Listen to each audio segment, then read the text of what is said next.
back, everybody. We're going to do another tomato review today on this tomato right here, and this is called the J&L Midnight Select. Now, he is a tomato breeder, and he does sell tomatoes and tomato seeds online of some of his stuff, and I think a lot of other stuff, a lot of other varieties that he grows, and he does sell seed for him. So, I got this seed, I believe, from him, and he didn't give it to me. I actually purchased the seed, so it wasn't like, here, do a review on it. I purchased the seed because I wanted to give it a try. Now, I want to talk about this tomato a little bit, about what it is. Now, this is a black type tomato, similar to the Black Beauty or the Indigo Rose or any of that stuff. It's a black tomato. The only reason why they're red right now is because I picked all these tomatoes from the bottom of the canopy. Now, if these tomatoes get exposed directly to sunlight, they're going to really turn black all the way around, like a typical black tomato. And you could kind of see that a little bit here. It's starting to do it a little. Okay, you can see that black. I think they call it an anacrine or something, anacerin, something like that. You can see the black coloring in there. Again, it's just getting a little bit of sunlight. If these tomatoes are exposed directly to sunlight, they will turn absolutely black. Now, also keep in mind, when you take the tomatoes out of sunlight, that blackening will start to fade. So keep that in mind. It's not a permanent thing. This black color that you see that the tomatoes form on there is simply a sunshade to protect the fruit. That's what the blackening effect is there. You're going to see another tomato here as well that's starting to get a little black on it. Again, these tomatoes really need to be in full sunlight. Now, I do have a bunch out there that are starting to get full sun now because some of the lower leaves are dying. So maybe by the end of the year, or some of the images that I put on my website, I will have blacker tomatoes that you can see what they actually look like. But they're quite black. You can Google it if you want to see how dark they get. They get pretty dark. They get an orange bottom, dark top. But these tomatoes tend to really need a lot of direct sunlight in order for them to really get black. It's kind of hard for them to get black. Now, the Indigo Rose is doing the same thing to me. They're just not quite getting enough sunlight for them to get black. And usually Indigo Rose is a real black tomato. Or blue. I think it's, no, Indigo Rose or Blue Bayou. That usually gets a real deep color, but it's not really getting it this year. Could be because I just planted them late and the sun angle's not right for the tomato to get to that color. Not really sure, but nonetheless, this is the true and authentic variety of the J&L Midnight Select. Okay, so let's take a look at a couple of the tomatoes. Here's one that's kind of got blackening. You see they're a large cherry variety. It's a very large cherry. They range from size to this to slightly smaller. They don't usually get too much small unless the fruit's undeveloped on a plant and the plant dies. Those fruits will ripen at a smaller stage if the plant dies early. But that's what the fruit looks like, and we'll show you the inside. Okay. That's what it looks like on the inside. Well, the batteries died on my scale, so I can't weigh these, but I could give you an idea that roughly some of those are going to be weighing anywhere from a half of an ounce to about 3/4, and maybe even an ounce. I can get as heavy as an ounce on them, because I've seen them get a little bigger than what I had. And in fact, I think I have a few on there that get slightly bigger than this. They get almost to compari size, which is basically about a 1 ounce tomato, maybe 1 1/4 ounce tomato. These get close to that size. We're splitting hairs here between cherry tomatoes and large cherry tomatoes and compari tomatoes. But that's it. So let's do a bricks on it.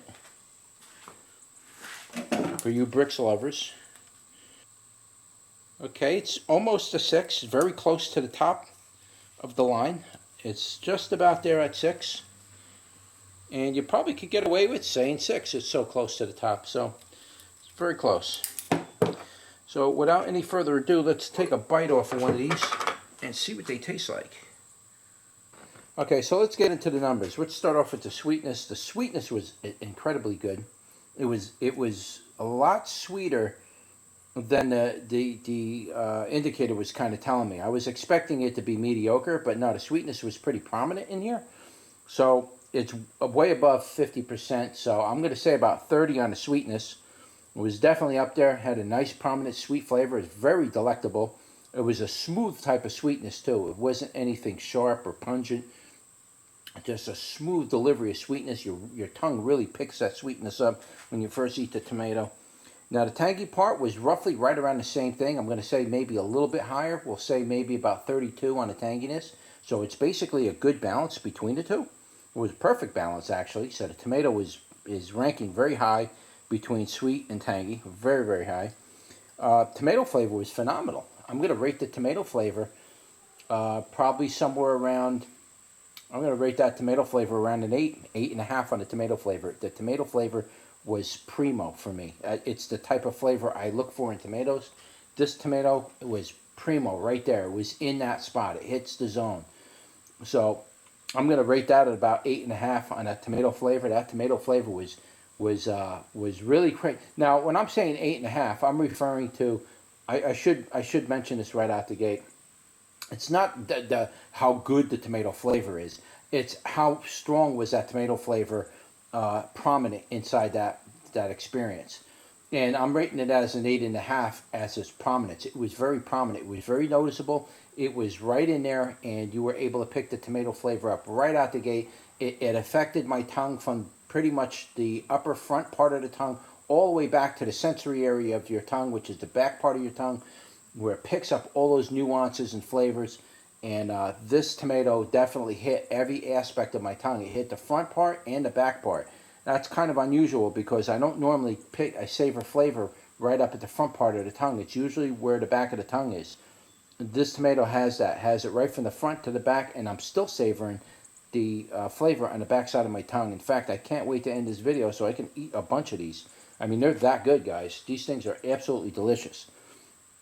Okay, let's go to moisture. Moisture was going to be a little bit above average. I'm going to say it's about 6.5, possibly 7 on the moisture. The sweet spot for moisture, in my opinion, is about a 6, 6.5.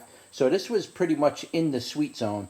You know, it was in your target zone for moisture. It was right there. You had the moisture to deliver all of the other stuff into there, and it was just a great combination of moisture and all of the other things. So the moisture was about a 6, 6.5.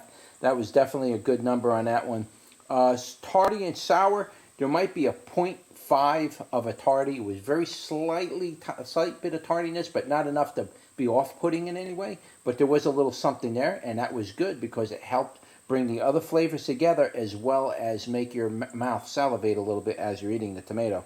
And that's kind of what you want. You don't want your mouth to be dry when you're eating a tomato. You want that salivating effect, and that little bit of tardiness is a good thing. So yeah, that's a win-win on that one for me. No undertones. I'm going to give that a 0 on the undertones. Texture was perfect. I'm going to give that a 9.5 on the texture because the texture was perfect. It was firm, but yet it was chewy and soft. It was like eating a perfect type of flesh on the tomato. I have no other way to explain it. It was absolutely perfect. It chewed up nice with the skins. The skins broke up very easily with the tomato. See, if the tomatoes are too soft, if the meat and the flesh is too soft, then the skins tend to be very rigid and they don't want to break up in your mouth. So as soon as you bite the tomato, the flesh turns to liquid, and then you're left with nothing but a skin bag. So, with that said, it was perfect. So the tomato chewed up perfectly. The flesh was perfect. I'm giving that a 9.5, guys. That was a perfect on the texture. As far as production, I'm going to give that also a pretty high rating.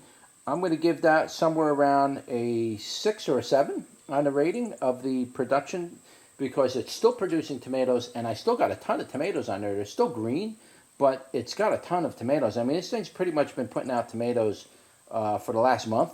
And yeah, I've been nibbling on them here and there. So yeah, I did kind of cheat a little bit with knowing where we stand with that flavor. It's not that I'm trying to cheat. It's just I'm hungry. I want to eat tomatoes, and here they are. They're ready to go. But I don't remember what it was. I wasn't focusing on that. I just remember saying, oh, that was a pretty good one. So as far as production goes, again, we'll go about 6.5 to, I'll probably go 7 even on that, 6.5 to 7. It's a pretty good producer. You grow this thing by itself in your yard, in your garden, and you grow it in really good soil. This thing's going to put on a massive ton of tomatoes. And again, they're very close to compari size. So you could, this little batch of tomatoes right there is enough to make a small pot of sauce for me. So how would I rate this tomato from 1 being the highest to 10 being the lowest as far as an overall tomato rating? This is like a 1.25. This is all the way up there at the top. It's competing with a lot of other tomatoes this year. This is a very, very flavorful tomato. It really, everything on here was perfect. It's just about 100% perfect. Doesn't get too much better than this as far as, maybe if it had a little more sweetness and a little bit more tangy, and that level was a little higher, and I might have gone maybe even to a 1 on that one. But I'm really holding back on the 1s this year until the end of the year, and then maybe then I'll give you my ultimate 2020 #1 tomato for the year. I'll have to finalize them. But I'll tell you, this one's way up there at the top. This is definitely, however he bred this tomato, he picked a very good selection of species and varieties to create this tomato. It's very, very good selection. In my opinion, it's definitely a winner. And I would definitely give it a grow, guys. This is a tomato that you would definitely want to be growing. Even if you're not a cherry tomato person, this is definitely a tomato you'd want to grow. Because it's still big enough, you can actually slice that and then put it on sandwiches and stuff. So that's really about it. You know, I can't really say too much more about this other than if you really want them to get black, leave them in let the sun hit them directly for a few weeks to a month, and they'll really start to get black. But if you're under a canopy of tons of tomato plants, they're just going to stay red like this. And that's fine. For me, I don't really care if they turn black or not. But just like this is fine for me. And you just have to let sunlight hit them if you want them black. So that's it, guys. What I'll do is I'll leave all the information I know about this tomato on my description in this video, as well as put it on the website. And keep in mind, if I update the website description to any other details on this tomato, I'm generally not updating the video itself. I just update it on the website. So if you're looking for more information, always visit the website and see if there's any updated information on the website as far as the details go. I will also leave a link in the description below where it'll take you right to the page where I will be offering seeds to this variety, and you can pick seeds up for yourself and you can give them a grow and see how they grow for you. Alright, so that was your tomato review for the J&L Midnight Select. Don't forget to like, share, and subscribe, and I'll see you on the next one. Take care.